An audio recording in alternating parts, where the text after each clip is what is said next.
En la unidad 2 ya vamos a terminar esta unidad de aprendizaje y vamos a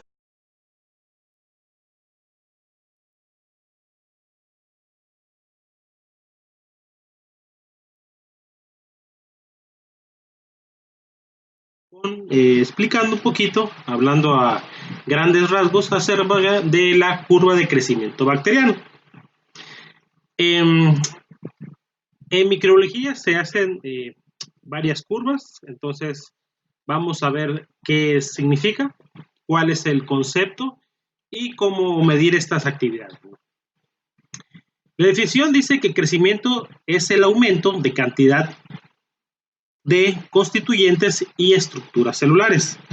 Cuando hay crecimiento, en ausencia de división celular, hay aumento en el tamaño y peso de la célula. Mientras cuando el crecimiento es seguido de división de células, hay un aumento en el crecimiento de células. El crecimiento de una población es el aumento del número de células como consecuencia de un crecimiento individual y posterior división. Esto ocurre de una manera exponencial. Exponencial entre comillas, ¿no? Vamos a ver por qué sí y por qué no, ¿no? Acuérdense que son sistemas biológicos. El crecimiento exponencial de una secuencia del hecho de que cada célula se divide dando.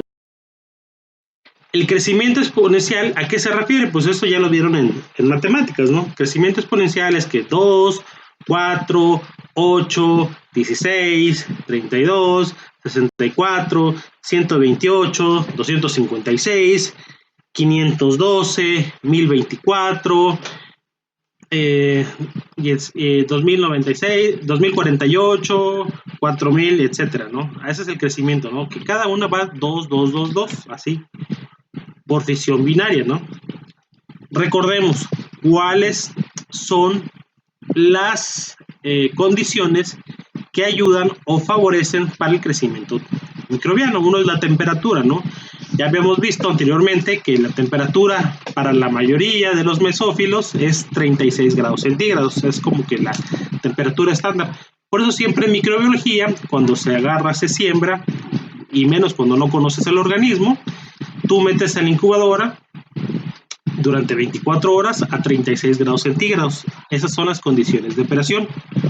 Cuando ya conoces la bacteria, pues puede crecer a 28 grados, a 31 grados, etcétera, ¿no? Aunque sean mesófilos, pero si tienes el conocimiento. Si no, utilizas, digamos que la temperatura estándar, que serían 36 grados.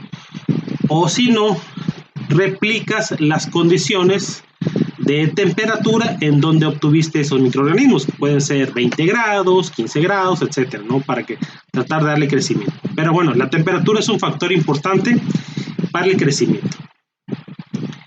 Otro es la composición del medio.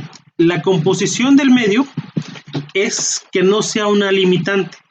Es como cuando das comida y dices, bueno, uno tiene que comer, el otro tiene que comer, el otro tiene que comer, pero si nada más tienes una comida y hay 3 personas, pues todos no se satisfacen, entonces no tienen la fuerza para seguir chambeando, para seguir reproduciéndose. Entonces la composición del medio debe de favorecer, debe tener a lo mejor un poquito en exceso, un poquito de los nutrientes básicos que necesitan, ¿no?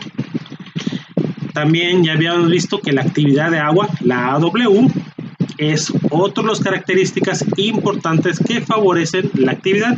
Mucha AW, mucha actividad de agua, por ejemplo, favorece el crecimiento de hongos.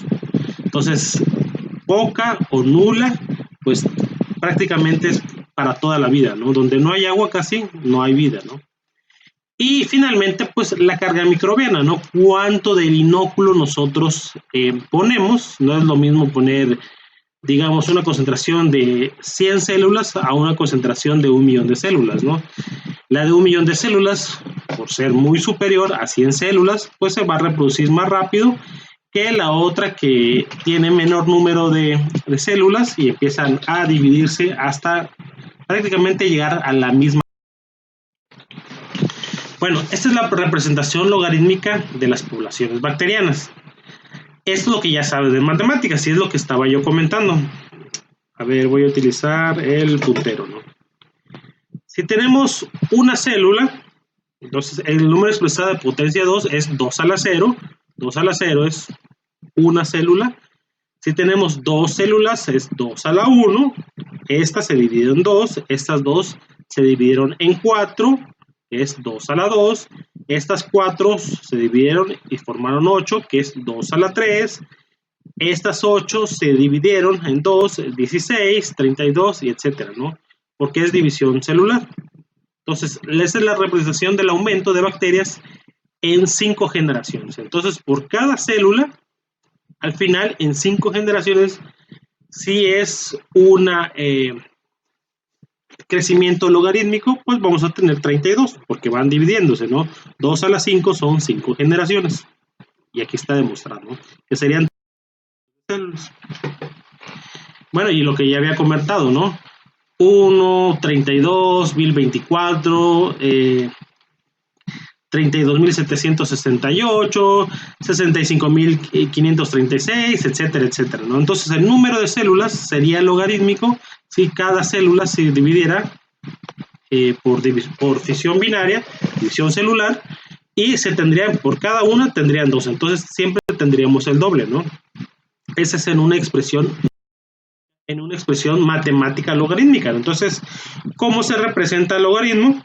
Pues a través de una línea recta. Esto ustedes ya lo saben, ¿no? Esto es una línea recta y llegamos a este punto. Pero, ¿qué pasa? Pues fíjense que no pasa eso. En la realidad pasa esta curva. Esta es la curva de crecimiento microbiano. Aunque lleguen al mismo punto, no es el mismo procedimiento. No va creciendo 2, 4, 6, 8, así desde la primera vez, ¿no? Entonces, la curva de crecimiento microbiano no va a ser un aumento exponencial logarítmico, ¿no? No va a ser una línea ininterrumpida, una línea recta, no. El crecimiento microbiano se da de esta manera y se da el mayor aumento, ¿no? Estas son las 4 fases que comprende el crecimiento bacteriano. La primera fase se llama de retraso. ¿Cuál es la fase de retraso? En esta, los microorganismos o las células se están adaptando siempre y cuando se cambie de medio de cultivo. La fase de retraso se puede acortar cuando ya es adaptada la bacteria en el medio de cultivo. ¿A qué me refiero? Imagínense que nosotros vamos a tener una bacteria del suelo. Entonces, en el suelo tenemos la bacteria y la sacamos y la sembramos en medio de cultivo. Aunque el medio de cultivo tenga todos los requisitos, todo el crecimiento, a veces hay factores que ayudan o promueven más rápido el crecimiento en el suelo, por ejemplo, que en la caja Petri. Entonces, la fase de retraso es como que la fase de adaptación. Decir, bueno, aquí está, va a ser mi comidita, esto yo lo que puedo aprovechar para crecer y lo voy a utilizar. Entonces, la fase de retraso muchas veces se requiere que sea lo más pequeña posible.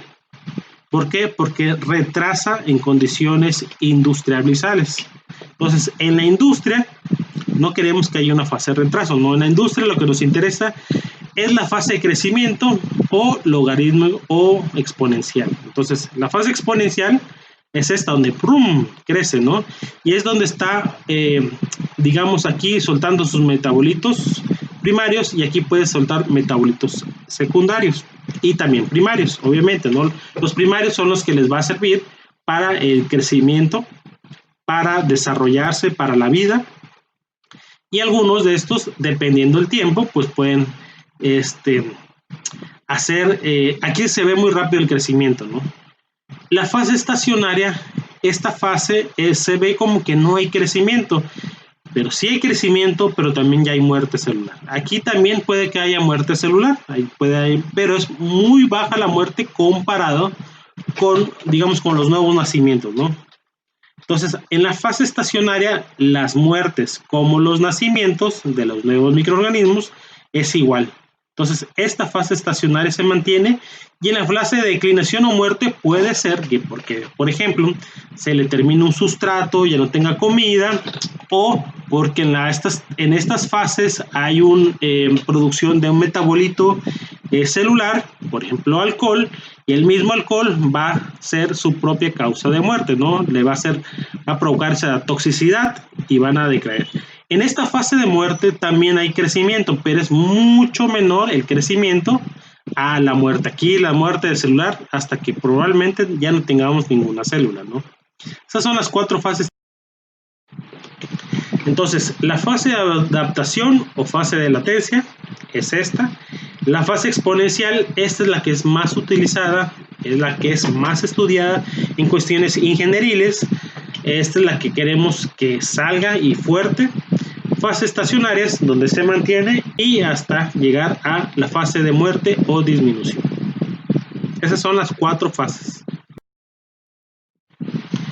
Como habíamos comentado, pues la latencia o la de crecimiento es cuando una población es inoculada en medio fresco, el cual no suele comenzar de inmediato, sino después de un tiempo llamado latencia. La fase de latencia representa un periodo de transición para los microorganismos cuando son transferidos a una nueva condición. En esta fase se producen las enzimas necesarias para que ellos puedan crecer en un nuevo medio ambiente. En esta fase no hay crecimiento celular, pero hay una gran actividad metabólica, aumento del tamaño individual de células en el contenido proteico, DNA y peso seco de las células. La fase exponencial o logarítmica es el periodo de la curva de crecimiento al cual el microorganismo crece exponencialmente, es decir, cada vez que pasa un cierto tiempo de generación, la población se duplica. Bajo condiciones apropiadas, la velocidad de crecimiento es máxima y las condiciones ambientales afectan la velocidad de crecimiento exponencial. La fase estacionaria en cultivos en recipientes cerrados, una población no puede crecer indefinidamente de forma exponencial. Esto es en recipientes cerrados. Vamos a ver también, por ejemplo, que hay recipientes abiertos, pero bueno, eso es otro tipo de... En reactores se llama un reactor abierto, ¿no? Estos son cerrados. Las limitaciones de crecimiento ocurren ya sea por agotamiento de algún nutriente esencial, por acumulación de productos tóxicos que habíamos comentado, y porque se alcanza un número de células elevados para el espacio disponible o por combinación de causas anteriores. Y finalmente, la fase de muerte, si la incubación continúa desde una población microbiana, alcanza la fase estacionaria. Las células pueden continuar vivas y seguir metabolizando, pero va a comenzar una disminución progresiva en el número de células viables, y cuando esto ocurre, se dice que la población ha entrado en fase de muerte. Bueno, esto ya lo habíamos comentado, también ya lo habíamos visto en los organismos termófilos, hipertermófilos más arriba, los mesófilos, los psicrófilos, el potencial de hidrógeno en el pH, que también es muy...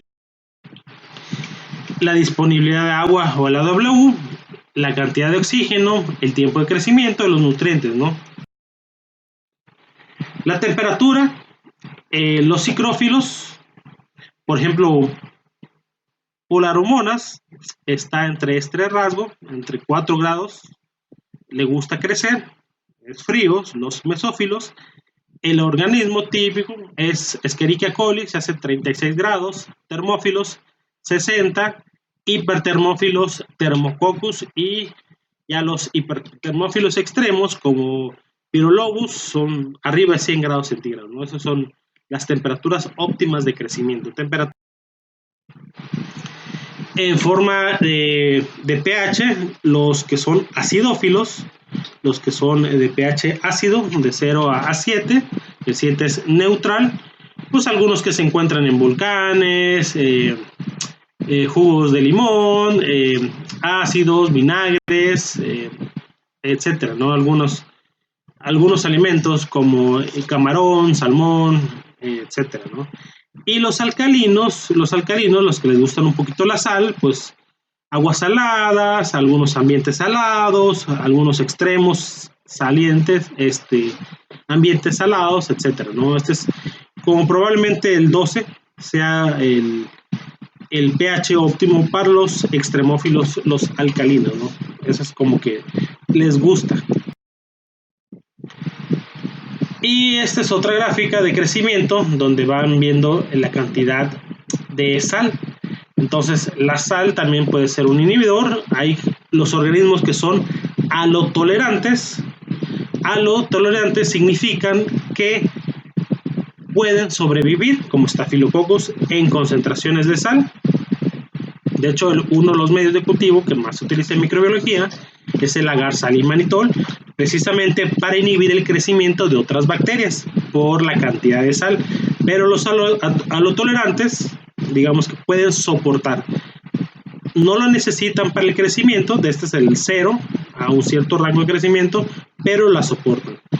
Los halófilos, halos y filos es amor a la sal, estos sí requieren concentraciones de sal para desarrollar su metabolismo, para crecimiento, estructuras, etcétera, ¿no? Entonces, halófilos sí les encanta la sal, y los halófilos extremos es que es mucha mayor la concentración de sal que comparado con un halófilo, ¿no?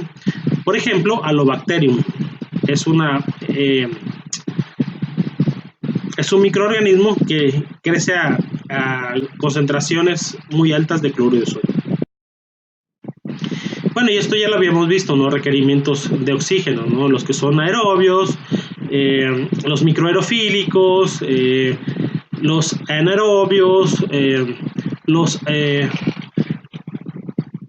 anaerobios tolerantes, etcétera, ¿no? Esto ya, dependiendo del tipo de microorganismos, es el dependiendo la concentración de oxígeno que ellos requieran. Y hablando de medios de cultivo, bueno, ¿cómo nosotros vemos el crecimiento microbiano en medio de cultivo? Entonces, hay un método turbidométrico, que es a través de turbidez. Entonces, mientras más sea el crecimiento microbiano, más turbio se vuelve el medio de cultivo en donde crezcan o reproduzcan. El medio de cultivo debe ser en forma líquida, ¿no? ¿Qué se necesita? Un nefelómetro o un espectrofotómetro, que es el más utilizado, que creo que ya lo utilizaron en química orgánica, un espectrofotómetro, y se desarrolla una curva de McFarland. ¿Cuál es ese? Entonces, matraz nefetrométrico contiene, por ejemplo, Saccharomyces cerevisiae, es una levadura, la levadura de la cerveza, 24 horas, una pipeta, tubos de ensayes, celdas. Siempre se debe calibrar, acuérdense que el espectro con un blanco, entonces cada vez el blanco se pone en cero y se calibra, ¿no? ¿Cuál es la metodología? Dice, cálculo el número de microorganismos presentes en una muestra. 1. Agitar suavemente el matraz que contiene el cultivo. ¿Para qué se agita? Para que sea homogéneo en todo el tubo. Etiquetar los tubos con una disolución. Agregar una gota de formaldehído a los tubos que muestran el problema. Y vaciar el contenido de cada una de las muestras en celdas espectrofotométricas. Y se ve la lectura, o sea, la densidad óptica o porcentaje de transmitencia. Cualquiera de los dos pueden. Después de que se observa esto y se anotan los datos, seguir las instrucciones de uso y cuidado del espectrofotómetro, limpieza, manejo, sensibilidad, etc. Insertar la celda con la muestra problema en el espectrofotómetro y tomar la lectura del porcentaje transmitida, ¿no? Pueden tomar absorbancia o transmitancia. En este caso utilizan transmitancia.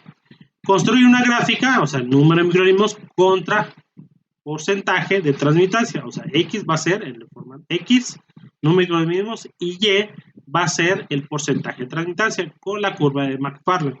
O tener la ecuación de la recta, que ustedes ya saben que Y es igual a MX más B, donde M es la pendiente, y despejar X e interpolar los datos a través de esta curva. Bueno, entonces, estos son los tubos, van a tener 10 tubos, el número de organismos, y van a anotar la densidad óptica. ¿Cómo se hace esto? A través de estas concentraciones. En el primer tubo, el tubo 0, va a tener 10 mililitros de un volumen de ácido sulfúrico al 1% y nada más. El segundo tubo, el tubo 1, digamos, va a tener 9.9 mililitros de ácido sulfúrico al 1% y se le va a agregar, para que complete el volumen de 10.1 mililitros de cloruro de bario al 1%. ¿Cuál es el porcentaje de células? Va a tener aproximadamente esta turbidez 3 por 10 a la 8 por mililitro. 3 por 10 a la 8 células por mililitro. El segundo tubo, el tubo etiquetado como 2 o el tubo 3 va a tener 9.8 por 0.2 y va a tener esta concentración de 6 células por 10 a la 8 por mililitro. Esa es la concentración. Y así va aumentando, ¿no? Va aumentando, va disminuyendo el volumen de ácido sulfúrico y va aumentando el volumen de cloruro de bario al 1%, ¿no? Hasta llegar a tubo 10, que son 9 mililitros de ácido sulfúrico al 1% y 1 mililitro de cloruro de bario al 1% para que tenga una concentración de 30 por 10 a la 8 células por cada mililitro. Y aquí se puede ver el tubo de McFarland, ¿no? Empieza a estar más clarito y conforme va aumentando el tubo, este es el tubo 0, 1, 2, 3, 4, 5, 6, hasta llegar hasta el número 10, va aumentando la turbidez, ¿no? Y va a ser una forma indirecta, más o menos, de decir cuántas. Entonces, con eso nosotros podemos interpolar y podemos predecir cuánto es el crecimiento bacteriano de nuestros microorganismos, ¿no? Otra forma de determinar el crecimiento es a través de peso seco y determinación de proteína, ¿no? El peso seco de las células bacterianas se encuentra en una suspensión que se obtiene por secado de un volumen en un horno a 105 grados centígrados hasta peso constante. Esto puede ser cuestiones de horas, 1 hora, 2 horas, 3 horas, depende que te diga la metodología y cuánto es el volumen que se agregue. Es útil para grandes volúmenes. La desventaja del método de peso seco es que componentes volátiles de la célula pueden perderse por el calor, 105 grados, y puede existir alguna degradación. La muestra seca puede recobrar humedad durante el pesado, principalmente si el ambiente tiene humedad relativa. Pues esto lo hacen en el horno, 105, y de ahí lo pasan directamente a un contenedor para que no recobre la humedad del ambiente. Lo tapan y después de pasado un tiempo que ya no esté caliente la muestra, se puede pesar. Y la proteína también se relaciona con el crecimiento, por lo que un incremento en la cantidad de proteína en el paquete celular indica que hay un mayor número de células, ¿no? Esta es una curva de Patton del método de Brownstein y Lowry, ¿no? De determinación de proteínas. A mayor proteína, pues mayor crecimiento, ¿no? Es una medida indirecta de determinación del crecimiento. Y estas son las fases, ¿no? Puede ser una curva logarítmica. Entonces, esta es la fase lag. Conforme va avanzando el tiempo, pues va aumentando, ¿no? La turbidez, la densidad óptica, y pueden usar cualquiera de estos dos, hasta llegar a una fase estacionaria, y a partir de aquí ya empieza la fase de senescencia, la fase de muerte, ¿no? Que esta fase es la que nos interesa generalmente, que es la fase exponencial.